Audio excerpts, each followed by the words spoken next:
ஆட்சியாளர்களுக்கு ஒரு சில கேள்விகள்.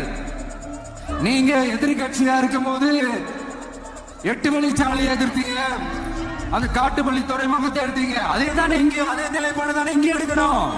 நீங்க உங்களோட வசதிக்காக அவங்களோட நிக்கிறதும் அவங்களோட நிக்காம இருக்கிறதும், நாடகம் ஆடுறதும் நாடகம் ஆடாம இருக்கிறதும், அது சரி. நம்புற மாதிரியே நாடகம் ஆடுறதுல தான் நீங்க கில்லாடிங்களாச்சு. எப்படி நீங்க எதிர்கட்சியா இருக்கும் போது விவசாயிகளுக்கு ஆதரவு, ஆளுங்கட்சியா இருக்கும் போது விவசாயிகளுக்கு எதிர்ப்பா? 90% ஆஃப் விவசாய நிலங்கள், 90% ஆஃப் நீர்நிலைகள் அழிச்சு நீங்க அந்த பரந்தூர் விமான நிலையத்தை கொண்டு வரணும்னு எடுக்கிற அந்த முடிவை எந்த அரசா இருந்தாலும் அது மக்கள் விரோத அரசாங்கம் இருக்க முடியும். அப்படித்தானே ஒரு அரசாங்கம் யோசிக்கணும். ஆனா அப்படி செய்யலையே. ஏன் செய்யல? ஏன்னா இந்த விமான நிலையத்தையும் தாண்டி இந்த திட்டத்தில் அவங்களுக்கு ஏதோ ஒரு லாபம் இருக்குது.